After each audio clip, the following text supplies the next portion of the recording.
Hello, everyone. MTL Sports here, episode 110. Now, today we got the good old NFC South. We got Lawrence's division right up and ready for the preview. So we got, of course, the Panthers. We got the Bucks. We got the Saints, and we got the Falcons. The new Falcons with a new head coach, new quarterback at the helm. So we'll preview that division. And go over the winner of the division plus the schedules. You guys already know the drill down. So with all that being said, guys, stay tuned.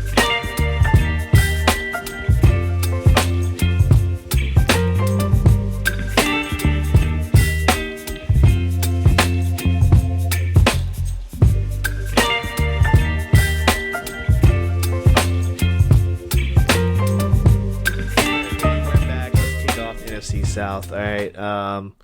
No introduction really needed. I think last year we pretty much said that this was going to be last year and then previous years. I know we just started last year, but the past couple of years this division has been kind of a scrap fight for that number one seed in the division, so they can get that one spot in the playoffs. This division has only sent one team in the playoffs the past couple of years, so I'm predicting it's going to be more or less the same this year. And I'll go for first, Lawrence, and I'll let you have most of the talking time. But yeah.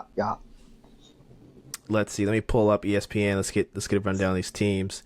But I just start with the winner. I think this year, I think the Falcons. I think if everything goes right, and this is everything goes right, meaning Kirk Cousins, he comes back from his Achilles, just as good, if not the same. Even though he is up there in age, Kirk Cousins, I believe, can still gunsling. That's what this team needs. I mean, you have Kyle Pitts, you have Drake London, you have Bijan Robinson, you have Tyler Algier. So you have two running backs that can get you 1,000 yards rushing.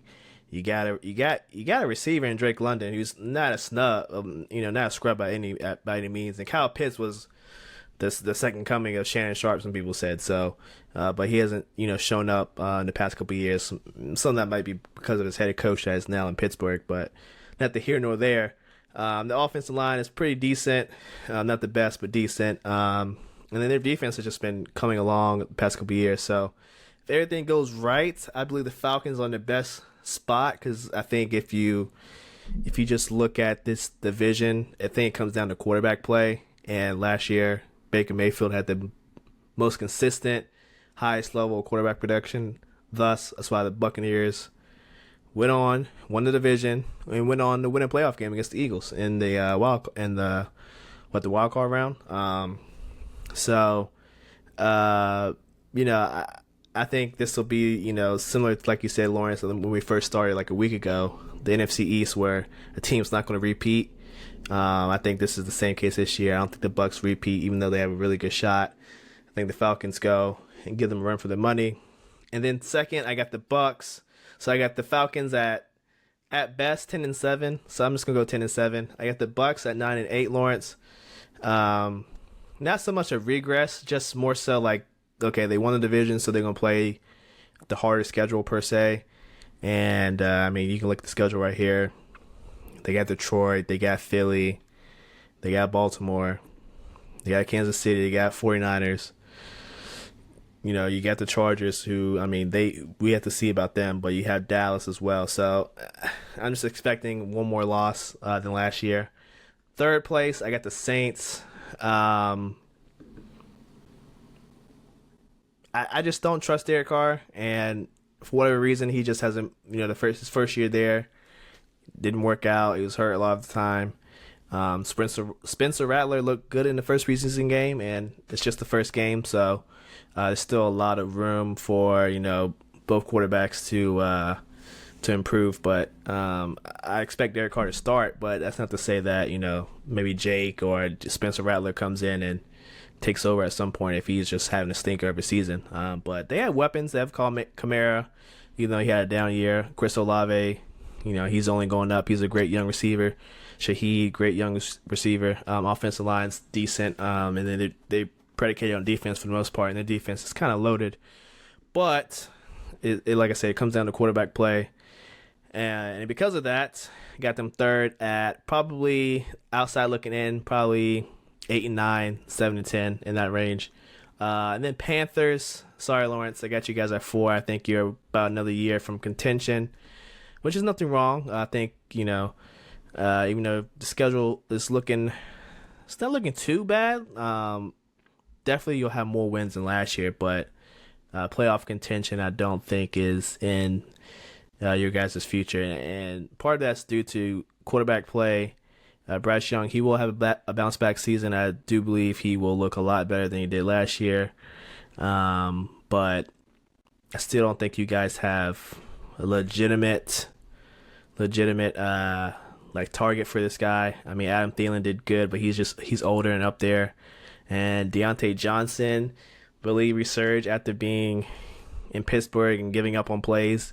We got to see that. Who knows? Maybe a change of scenery does something for him, re-energizes him, so he can play for hopefully a big contract, maybe this year or the next year. But from what I saw in Pittsburgh on a team that was in playoff contention, and he was complaining and pulling diva antics, I don't know if he's gonna suddenly do a 180 on a losing team that doesn't have any playoff aspirations. At least that's what I think. So with that being said, I got you guys.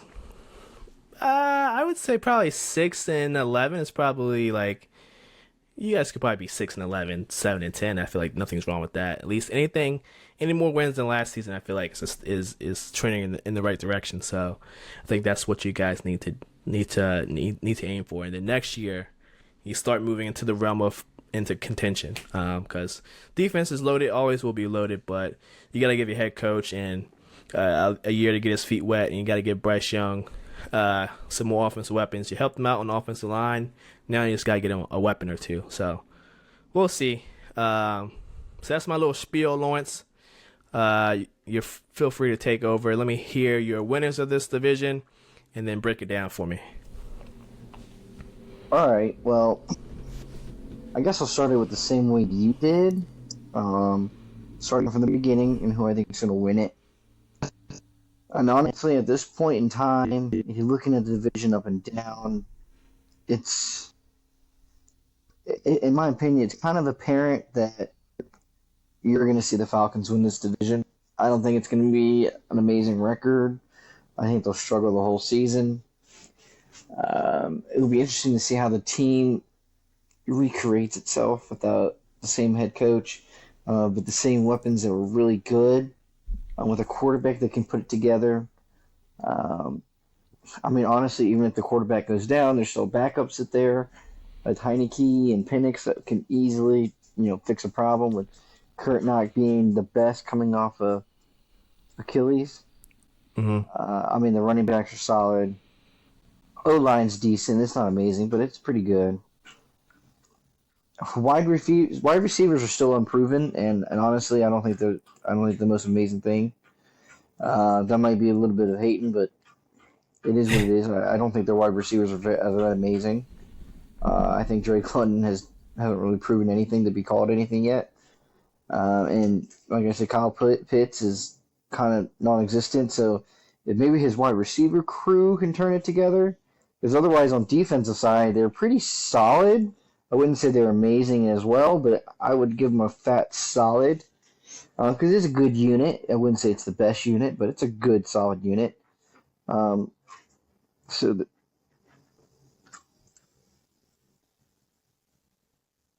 you rejoined us?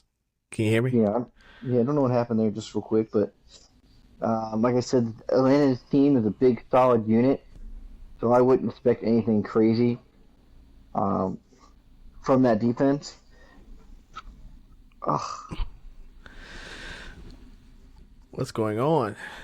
This is annoying. Yeah, that's annoying. Anywho, so actually, for me, second place, I'm going to go with the Saints. I'm going with the Saints. Yeah, the quarterback is questionable. Kind of don't trust it, but you kind of have to. But honestly, just seems like a good year for the Buccaneers to have to re-solidify and I guess kind of learn how to be a unit.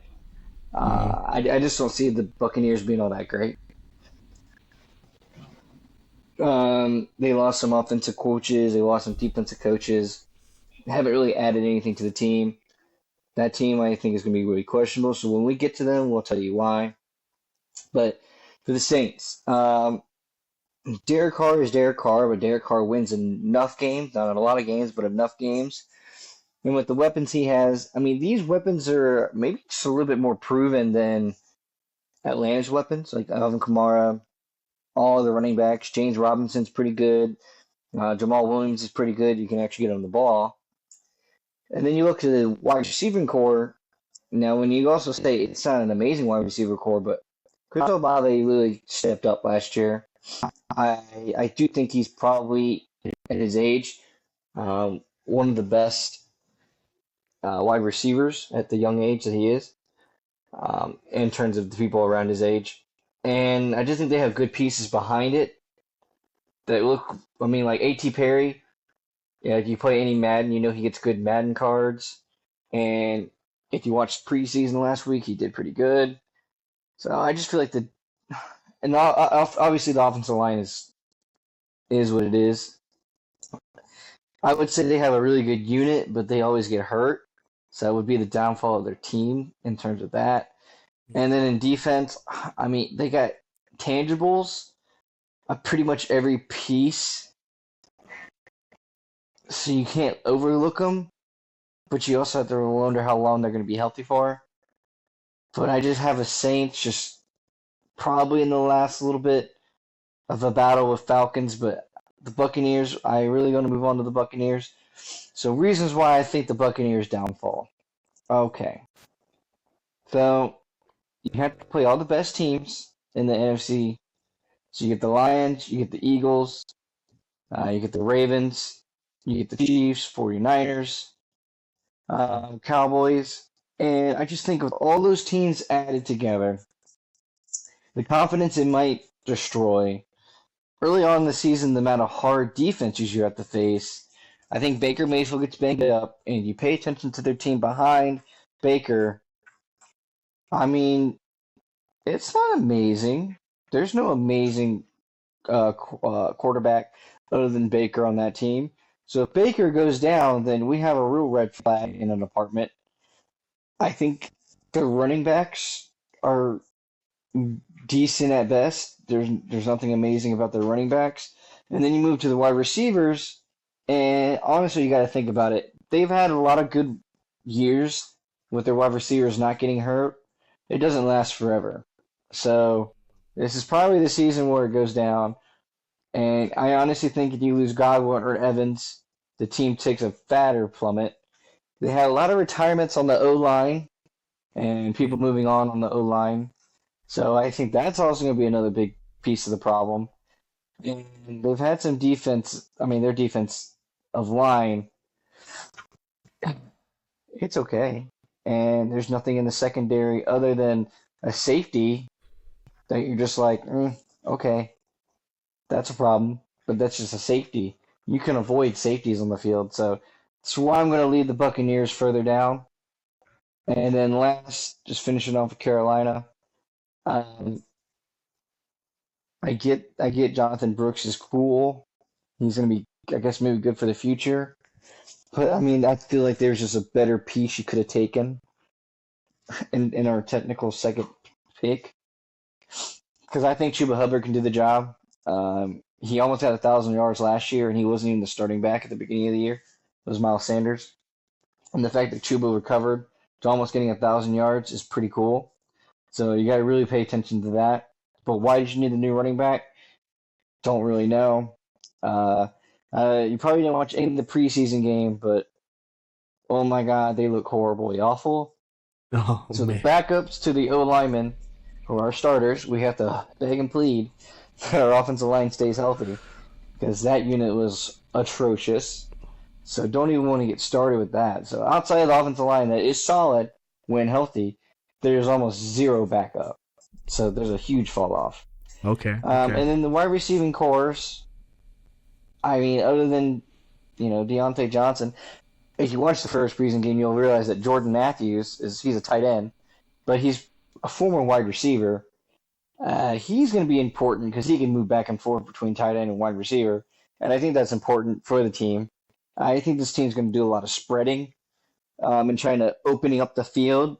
I think that also helps Bryce better too because as a shorter quarterback, the wider and more open you make the field and less congested it is, it's probably better. And then you go to the defense. Other than Derek Brown, the offensive line is pretty trash. Defensive Straight line. up, I'm sorry, defensive line.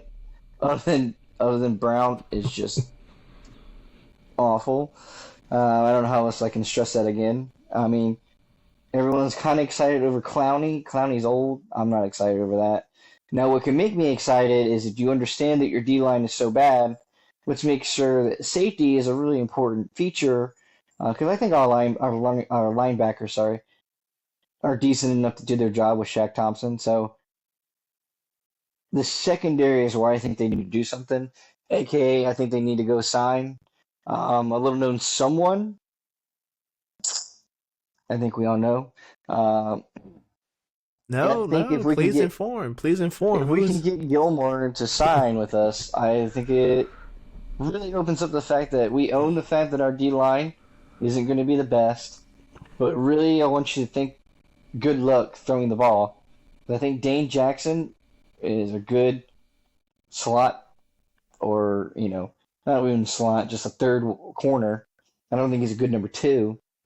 And if we get J.C. Horn alongside with Gilmore, I think there's something there that can, win a few games just playing really good secondary defense. But as the team stands right now, I think the defense is just total miss. All right, fair enough. Now, you just spoke of preseason. I know this is very, very early, but I will say I looked a little bit at the Falcons' first game, and Michael Penix, he looked pretty good. Now, we know Kirk Cousins is coming off of Achilles. We know he just got a big deal, and we know that the Falcons can't get out of that deal until next year, right? Until I think he has 2 years guaranteed. Yeah, he does. Now, it's probably a little bit too early to be asking this, but I'm just going to ask anyway. If Kurt somehow, some way goes off and he gets to a horrible start and Penix keeps looking bright and good, in the next 2 preseason games, is there any chance that, the Falcons' plan was to stash Penix and then use him after, Kurt's contract is over? Obviously, if everything goes south, do they insert Penix or do they just ride out Kirk and the $90+ million that they owe him? I think that's a tough one, but honestly, at the end of the day, I think you have to ride out Kurt unless he's injured. If he's not injured, I think you ride him out. You don't have a choice. It really sounds like a bummer thing to say, but you really don't have any other option. You paid him too much money, and he would have to be really, really bad to a point I don't even think it's possible for him to be that bad. Yeah, because of how much you're paying him. Yeah, exactly. I mean, that's what I was thinking. It's definitely an early question, but Penix did look pretty good in that offense. I don't know if Kirk is going to step on the field during the preseason. Probably not. He's probably just going to nurse that Achilles and, make sure he's 100% before he steps on the field for the first regular season game. But it is a question to be asked. And I'll ask you the same thing about the Saints. Spencer Rattler didn't look too bad in his first preseason game. Now, on the depth chart, he has this Jake guy in front of him, but is there any chance if Derek Carr, is injured again this season and, things are soft going south from New Orleans, do they do a quarterback switch up as well? I don't think so. Again, also, I don't think so. Mm-hmm. But, I think Rattler already got injured. Pretty sure he injured his quad in the first game. So even though he did look really good, it also raised a red flag of his actual health. Yeah. Because that was a pretty quick injury to just spark up. Mm-hmm. But no, I still don't think so. Derek Carr has been injured the last couple seasons. It's been a consistent problem. It has. I think only if Derek Carr gets injured. But I think Rattler would be the immediate go-to because I don't think the Saints quarterback that's in front of him will last more than a game. I think he'd just be that bad. That's just me being the hater. But I've seen that man play before, Uh, and I don't think he'll last more than a game. Fair enough. Fair enough. NFC South expert. Any other thoughts about this division? Now, we both picked the Falcons to win. Obviously, with the new head coach, I forgot his name. He's the 49ers DC from last year. So he's a defensive minded guy. Falcons, like you said, they have decent defense. They have pretty much guys at every spot. Um, do the Falcons have to win? Like, they went all in on Kirk. Do they have to, at least make I wouldn't say NFC Championship game, but do they have to get out the wild card round to consider, this thing a success? Well, first off, I think the Falcons have to make the playoffs. Mm-hmm. I think even if the Falcons are on a borderline situation, or I hate to put it, but if the Falcons aren't solidified by week 18, I think there's a problem. I think they need to be not carrying the last week of the season that they automatically won the NFC South for the season to be called a success. And if they win the NFC South, if they look competitive in the wild card game, I'll say it's a successful season. But if they are not competitive, or because I don't think they need to win, I just think they need to look competitive. Because I think some of the like the fifth seed that they would play.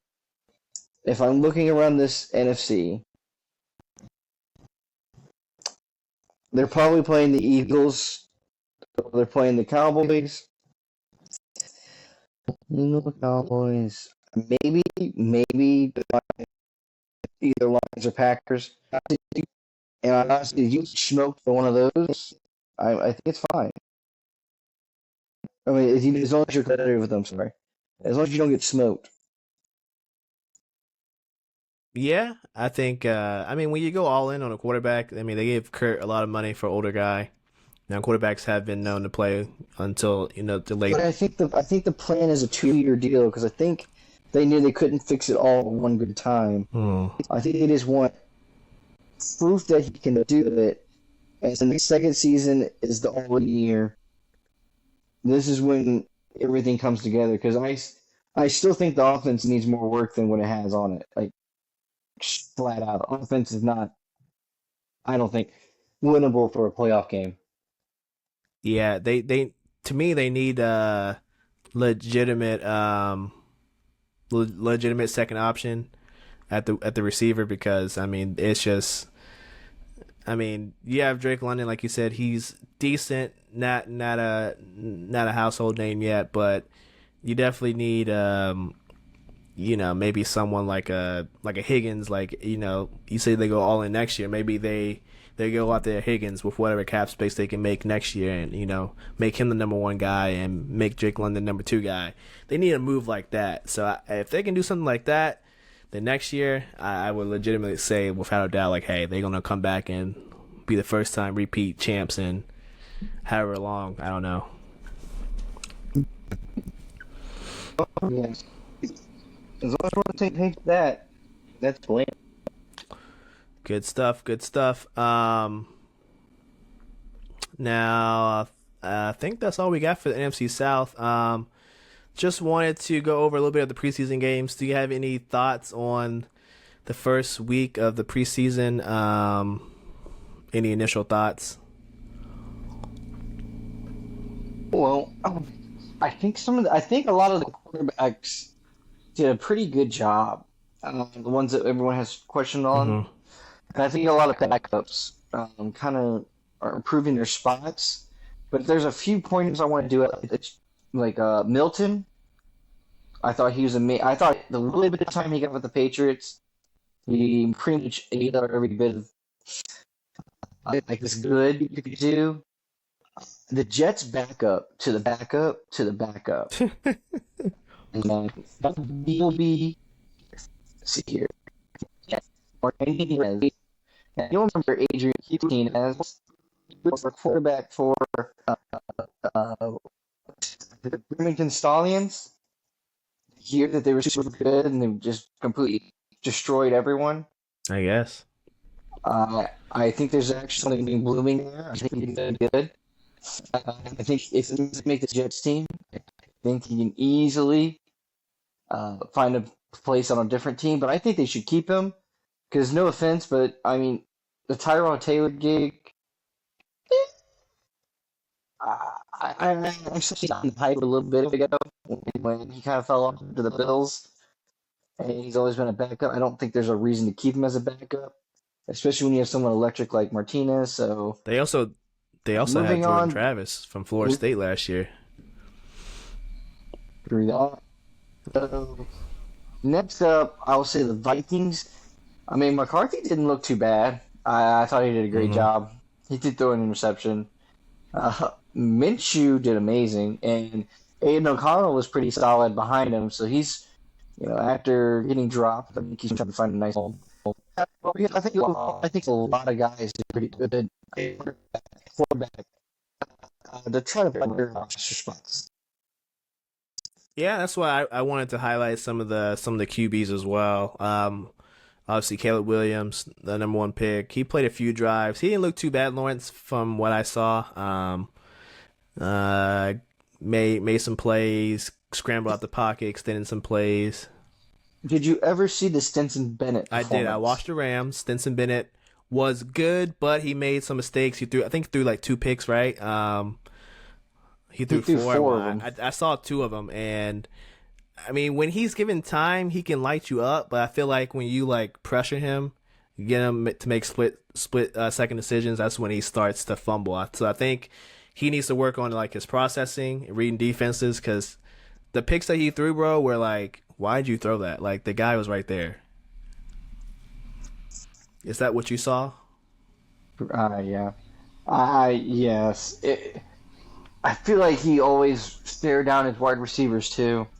I think everyone knew where he was going, even if they couldn't stop it. I think they still knew where it was going. Yeah. So he's going to be the backup at least for the first 2 weeks because Jimmy G is suspended for I think PED use, right? So Jimmy G's out for the first two games. I doubt he's going to hit the field because Stafford's up and upright and ready to play. So I don't think there's any need for Bennett to play. But it's good that he's getting some experience. Shout out Jaden Daniels. He looked good in his first drive. I don't know if you saw Lawrence. He was cooking. He was cooking. No, I missed that one. I couldn't watch them all. Yeah, Jaden Daniels was cooking. Joey B looked good in his first game back. After that torn ligament in his wrist, repping the Joey B jersey today, y'all. He looked good in his first drive. I think it was like 5 or 7, like 50 yards and a TD to T. He had T on an earlier play in the end zone, but T just dropped it, even though he was double covered. I mean, Joey's just dropping dimes. I mean, he looked really impressive. Who else did I watch? I'm trying to think. Who else did I watch? I watched a little bit of Kansas City. I'm not impressed or unimpressed of what I saw there. I watched a little bit of Steelers. I know Justin Fields is getting a little bit of slack because I think he fumbled 2 snaps. Didn't he throw an interception too or something like that? I believe so. So I don't know. He it's still 2 more games. Maybe he can, fight for that number one spot. But I think at this point, Russ is probably solidified as a number one because he didn't even play.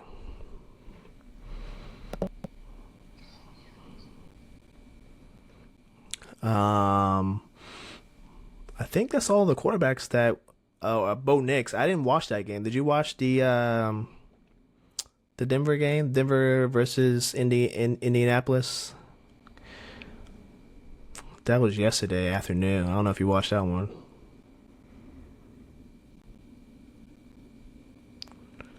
I don't think he watched that one. So that was the last rookie to hit the field goal next. I think he did a pretty decent job, but um, not much to talk about right there. So Lawrence just dropped. So we'll probably wrap this thing on up. Did want to take a look at the AP Top 25 poll. Actually, we might take a look at that next week when Lawrence on Wednesday, so we can get a full analysis of this. So yeah, I think that's pretty much it, y'all. MTL Sports Podcast episode 110. NFC South was today. On Thursday's episode, y'all, we will have the AFC South. So we'll have Jags, Titans, who else is down there? Texans, and I believe the Colts. AFC South. So get ready for some of that preview right there, and of course we'll have some rapid fire for that day as well. So until next time, y'all, thank you guys for watching. Thank you guys for listening on Spotify, all that good stuff, on TikTok and YouTube Shorts, all that good stuff. We appreciate it, and we are out. Peace.